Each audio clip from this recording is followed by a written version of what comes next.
Apabila gelas masih berisi, bagaimana mungkin arak dapat terisi? Arak hanya dapat diisi oleh gelas yang kosong. Sebab jika gelas masih memiliki isi, maka arak yang dituang akan tumpah. Begitulah perumpamaan dari seorang yang sudah mengakui ketiadaan selain keberadaan darinya. Apabila seorang yang telah diberi pengetahuan menyadari bahwa semua yang ada bukan berasal dari dirinya, dan semua yang ada di langit, di bumi, di antara keduanya, dan di dasar tanah ini miliknya, lalu bagaimana mungkin dia menolak takdir baik dan takdir buruk? Baik dan buruk yang ia dapatkan tidak lain hanyalah prasangka, di mana kebaikan dia kira sebuah anugerah dan keburukan dia kira musibah. Padahal boleh jadi sesuatu yang dia anggap baik itu buruk akibatnya, dan yang dia anggap buruk itu baik akibatnya. Jika masih belum berserah diri, engkau hanya akan melahirkan prasangka-prasangka dan terjebak oleh jeratan yang tidak mampu dijangkau oleh nalar pikiran. Ia hanya dapat dipahami oleh mereka yang telah berserah diri dan meniadakan ilmu, kekuatan, serta dirinya sendiri, selain yang diberikan olehnya sedikit saja. Dengan cara pemasrahan totalitas, ia dapat menghilangkan sekat-sekat yang menyebabkan dualitas, tigalitas, dan seterusnya. Sehingga keyakinannya tentang yang satu semakin matang dengan proses penyelaman samudra kebijaksanaan.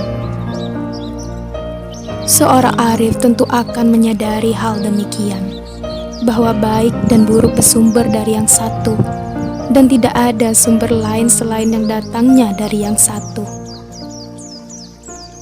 Sekarang yang satu itu dipertentangkan, diperdebatkan, dan dipersepsikan dengan dalih-dalih yang berbelainan. Jika perdebatan itu masih terus ditunjukkan, maka semakin terang penunjukannya bahwa kebenaran yang engkau miliki masih kebenaran melalui prasangka, tidak menemukan kebenaran yang absolut. Di hadapan yang satu itu, tidak ada kata iman dan kafir. Sebab iman dan kafir hanya dipakai oleh mereka yang buta dan tuli. Apabila mereka telah mendengar dan melihat kebenaran yang absolut, maka ia tidak lagi memperdebatkan tentang keimanan dan kekafiran. Kata iman dan kafir berasal dari yang satu. Begitu juga yang baik dan buruk. Mereka berasal dari yang satu itu. Jika engkau mempertentangkannya, maka sesungguhnya engkau telah menentang perkataannya.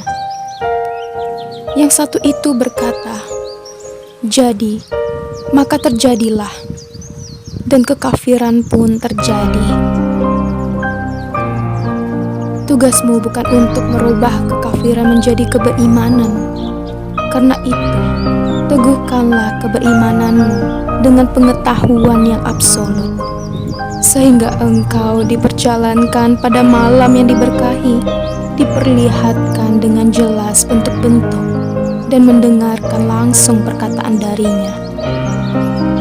Sampai puncaknya kelak, dengannya engkau mendengar, dengannya engkau melihat, dengannya engkau memukul, dengannya engkau berjalan.